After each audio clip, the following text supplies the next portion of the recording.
This is Books and Nachos, a podcast for those of us who find excitement in the pages of a good book. Fiction and nonfiction, graphic novels, and more. We're here to help you find something great to read.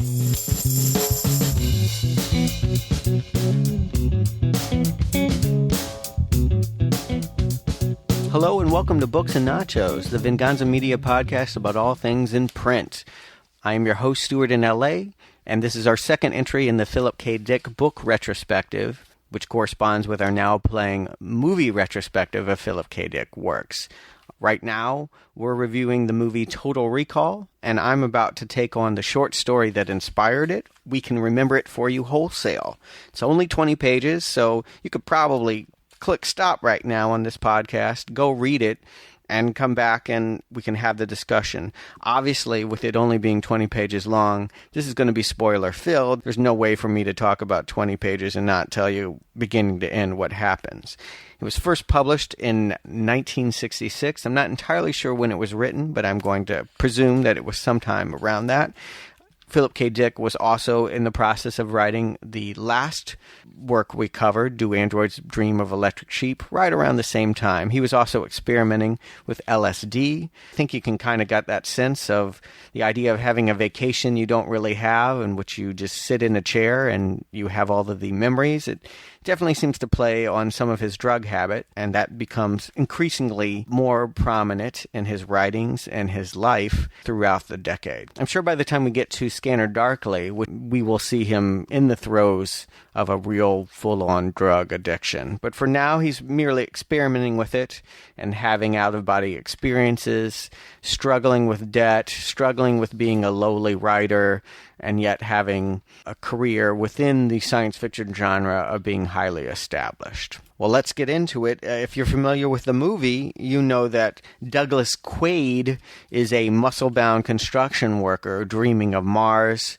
The character here, Douglas Quayle, is a, quote, miserable little salaried employee. He is nothing like the He-Man that Arnold is. He's just an average guy who lives in Chicago and wakes up dreaming of Mars, and his wife doesn't understand and talks about having an underwater vacation. Indeed, much like the movie, he ends up at Recall Incorporated, a company that promises to give you experiences.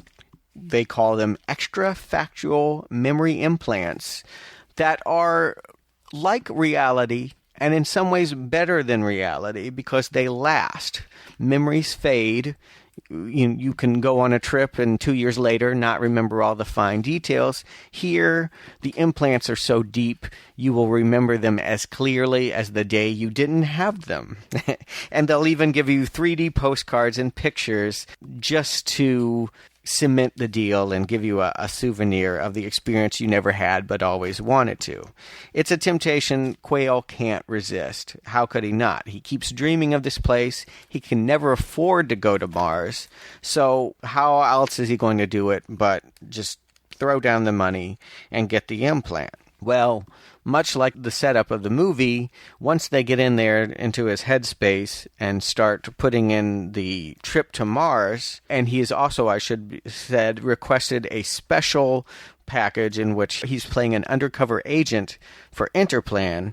Well, lo and behold, he really is an undercover agent for Interplan who got back from Mars 6 months ago and actually spent a month there, 2 weeks longer than the trip they're trying to implant into his brain. Now, one of the things I thought was kind of charming about this novel is keep in mind that we haven't even been to the moon yet. I mean, 1966, the space race was on, and Kennedy and all of those were definitely setting the tone for the idea that we were going to get to the moon, but no one knew what Mars was like. It was well beyond where we were at, and now, of course, with all the probes and all the pictures, we know that Mars does not look like how Philip K. Dick imagines it, with cacti and worms crawling on the surface. It's a charmingly archaic vision of what Mars should be. But This is evidence of him being there is actually back at his home. Once they have wiped his memory and Quayle is sent back home with half of his money, they try to keep half of his payment, even though the implants didn't take, he finds the maw worms and cactus stubs in his apartment and realizes that indeed this is not just a fantasy or a failed implant. I really am this person, and I really did go there, and here's the physical proof. Well, this is where it gets interesting. Interplan, the governments that hired him to go there, and I guess he was an assassin. We don't really understand exactly in what capacity he worked for over there, but I guess like people going over there at Nam and flashbacks, this is kind of how it's playing out, is that he went and did some bad stuff on Mars, took a few souvenirs back to remind himself that he was here, had a memory wipe, but now it's all sort of flooding back to him. The Interplan police have him bugged, though. In the movie, there's a device that's up Arnold Schwarzenegger's nose that he actually goes and yanks out. It's not so convenient here. They actually are able to hear his thoughts, and anything he anticipates doing, they can be there. So when the agents come for him in his apartment, they know that he's going to go for a run. They know what he's going to do. There's nowhere that he can really go that they can't anticipate. And they don't have the nice device that they do in the movie where he wraps a wet towel around his head and that blocks the signal. Nope, he's pretty much their slave. And it did remind me a lot of Kafka. I think Franz Kafka is a writer that often gets compared to Philip K. Dick. He often wrote about bureaucracies and people being punished for crimes they didn't know that they committed, and the fact that they're born guilty. You know, here's a man who just wanted to dream of Mars. He had no idea that he actually was an assassin on Mars, and now he's being persecuted and chased by the people that sent him there. The resolution is quite different from Total Recall. If you know the movie, you know that he ends up saving a whole mutant populace on the Martian landscape by operating alien technology that changes the atmosphere. Well, none of that, absolutely none of that, is here in the 20-page story. Obviously, it's much more simple. The Interpolice Agency would like nothing more than to take Quayle out. He's become a problem. Every time that he is put back into sleeper mode, he has dreams of Mars, he has them uncovered, and this will just keep repeating and repeating. And although they would like to keep him alive, they cannot afford to have a person walking this earth that knows what they did on Mars. So they want to kill him, and Quayle decides that he will surrender to them if only they will allow Recall to give him one more chance. And Recall has got a plan. If they can actually dig up a bigger fantasy than going to Mars, if they can find his ultimate fantasy, be it bedding 100 women or whatever it is that he most secretly desires, if they can figure out what that is, they will create that for him, and he will live in a constant state of bliss and not question who he really is, and thus pose them no further problems. So Quayle says, I'm turning myself in. He goes to New York. Recall digs into his head to find the ultimate fantasy, and here it is. The fantasy is that when Quayle was a 9-year-old boy, space aliens the size of field mice landed in his backyard and communicated telepathically only to him that they were here to destroy Earth. But because he is so special, because he is such a wonderful example, an exemption of what is otherwise a detestable human race, they aren't going to kill humanity right now. As long as he is alive, he will be allowed to live. But if something should happen to him, as soon as he stops walking the planet, these space mice are going to come back and wipe us all out. Well, you can imagine how the Interpolice take this. This is a man that they hired to do top secret investigations, and he has this crackpot, egotistical fantasy about being the only person on Earth worth being alive, according to space mice. So they're furious that they even hired him. But they go about the process of manufacturing that this is a truth and create artifacts that the space mice allegedly gave to him to assure him, once the memory implant has taken, that this is all indeed a truth. But here's the crazy thing. As they are going about implanting all of these devices and putting in his apartment a healing rod and all of these things that allow the fantasy of the space mice to be real, they uncover the real artifacts that were really given to him by the space mice. That's right. It wasn't just a fantasy. It wasn't just an ego trip.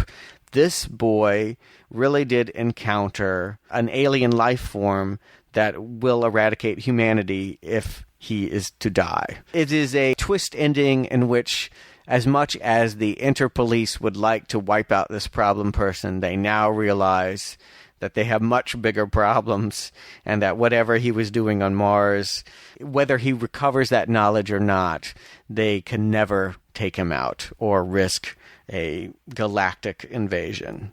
It's certainly different from the Arnold Schwarzenegger movie, where they had the whole subplot about making Mars breathable and an alien technology.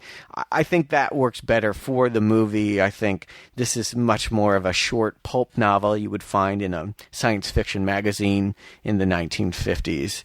It was written in 1966, so it's written much further beyond most of his short story writings. It's a later period work.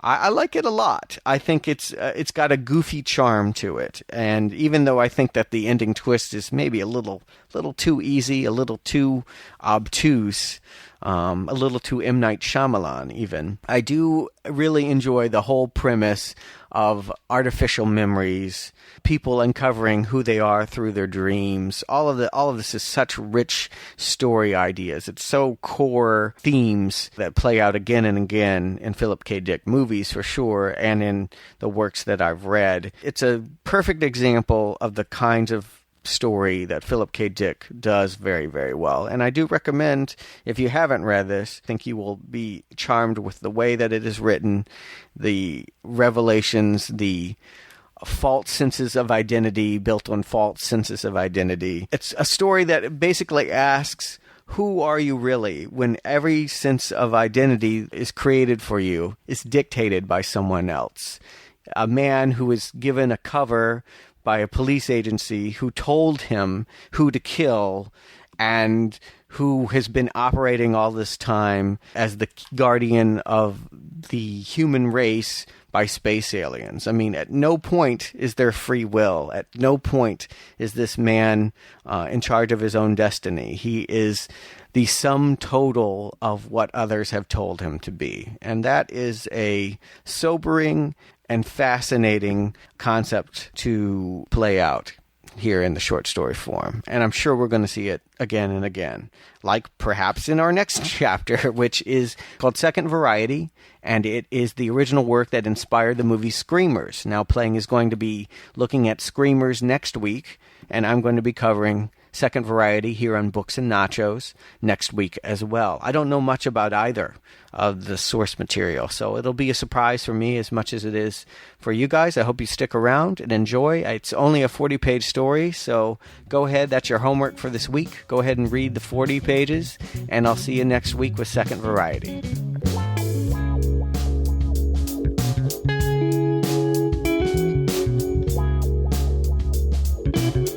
Thank you for listening to Books and Nachos. If you enjoyed this podcast, please leave us a review on iTunes, and you can catch back episodes at our website, booksandnachos.com. The music for Books and Nachos is The Right Prescription by Chai Weapon, which can be downloaded at podsafeaudio.com.